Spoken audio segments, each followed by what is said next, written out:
Yo, what's good, everybody? Welcome back to another car vlog. And yeah, so not really driving around in car vlogging. I just got back from dropping the kiddos off. But what I wanted to talk about is this bad boy right here, right? The Pixel Watch. Um, you know, it's been out for some time now, so I guess in my opinion, this is as good a time as any to kind of just really kind of just talk about it, go in depth. So you know what? Let's address the elephant in the room. Tech will never be perfect. There's not one solid piece of tech that is going to fulfill every checkbox from top to bottom, left to right, cross all the T's, dot the lowercase J's.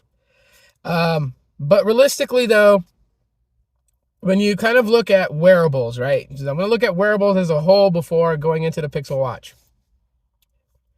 Now, for the longest time when it came to wearables, Apple's pretty much dominated that market. The Apple Watch, bar none, people have flocked to that device. And, because it just pairs with the iPhone, right? They complement each other. And Apple tends to have this thing about them where they will put something out once they feel like they've perfected it, and then they try to go above and beyond the perfection as they continue to enhance and upgrade every generation. But when you look on the side of Android with Wear OS, there really wasn't much options out there except for the Samsung Galaxy Watches, which even then, the earlier Galaxy Watches was running Tizen and not Wear OS. So when it came to the Wear OS side, there really wasn't anything there to kind of champion that. And even though the Galaxy Watch started running Wear OS, and you had other, companies like Montblanc, you have, Fossil, all those, brands and everything are watch first and smartwatch second, so they're more focused on elegance, class, and style before before being geared towards functionality and assistance. So when I think of the Pixel Watch, and I guess the reason that I was so excited for it before it finally released, because I've been talking about the Pixel Watch for two and a half, almost 3 years before it ever came out. It was just one of those things where I was like, yes, I'm happy to see this kind of come to the Android side. And knowing that, it was a Pixel branded device, it was like, you had the Pixel smartphones. Now we're going to get a Pixel Watch with it because we already had the Pixel earbuds. So it was a nice addition to satellite assistance to your smartphone. And, you don't really need a Pixel phone to be able to use the Pixel Watch. I've paired this with the Galaxy A53 and used it, right? So, I mean, it's not just specific you have to have a Pixel phone to have a Pixel Watch. But I guess the good side of the Pixel Watch is that when it comes down to something that you could say is comparable to the Apple Watch, the Pixel Watch sits in that seat. That was not to say that it is exactly identically comparable to the Apple Watch, like if you're comparing processor chips, battery life, and all these other things. No. But when you look on the Wear OS side of things and you're like, okay, what was there on Wear OS that could even be considered, comparable to the Apple Watch? There really wasn't much. The Galaxy Watch? Sure. The Galaxy Watch, also sits in its throne. And again comes the thing of 3 thrones, each in their respective lanes. Now, is there downsides to the Pixel Watch? Well, that truck is passing by, so don't mind that. Of course there is. Of course there is. We would definitely love a longer battery life. Who's going to argue that point? More battery life equals less charging, right?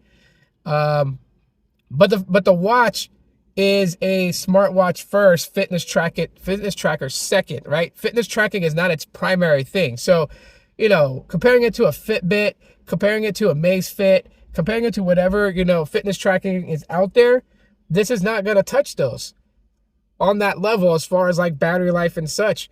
And, I'm not saying that the battery life, has to be given a pass. No.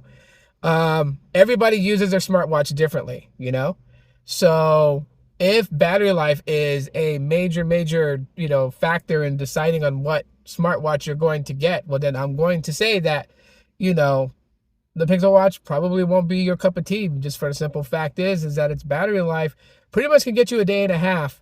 And that's with certain things turned off. And that's one thing that I know the tech community doesn't like. To them, they're like, if you have to turn a feature off to get the best battery life out of it, then obviously the battery is not that good. And that is the always on display. Like, you can choose to have that option on, but when you have the always on display on, you have to understand that it's going to eat your battery, obviously, because the display is staying on. But everything else, other than that, the ability to tell time, the ability to give you, weather notifications, notifications from your apps and things like that, it does it really well.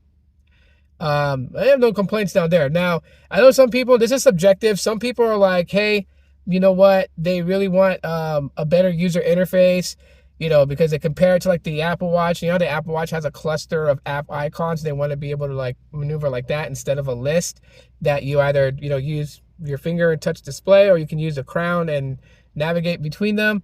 I don't know. I mean, that's subjective, right? Some people like that. Some people don't. So I think that it should be an option there that kind of has Google's quirkiness for an app, but at the same time, also gives you the ability to have it in a list mode where you can just scroll through it with the crown or your finger.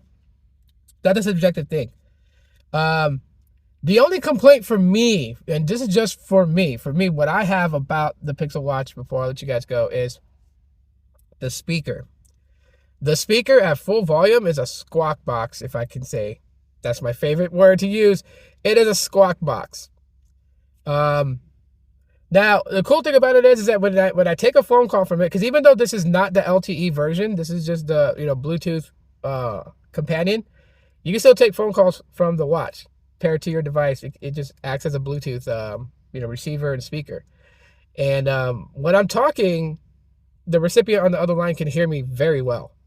So like if I'm driving like this, it would be better that I take the call on the watch because it's right here in front of me if I'm holding the steering wheel and I could talk directly into it. I would just wish that the speaker was much better, because I can hear them, but at a high decibel level, it really cracks and pops. There's a lot of clipping and everything in the audio that I hear from their end. And it's not their phone, because I've called multiple different people and it's all the same result. Some had iPhones, some had Galaxy, some had Pixels as well. And the result's the same. So, the speaker that they put in there probably wasn't the best speaker. So hopefully in the second generation, they put a much better speaker, better battery life. And features I'm not all too worried about, because I use this for simple fitness tracking. That's just basically just tracking my movements and my sleep, but like not really like, using it for like full-blown workouts. However, you could use the Fitbit app if you want. It pairs great with Google Fit too as well. So if you don't want to sign up for Fitbit's app, you can just do the Google Fit and just track it basically. Anyways, that's all that I have to say about the Pixel Watch. And now let me know what your guys' thoughts are, any questions that you guys may have. I'll be more than happy to answer them in a future update video about the watch. But other than that, I really enjoy the Pixel Watch. It is a solid watch. And yeah, I think if you give it a shot, you'll enjoy it too.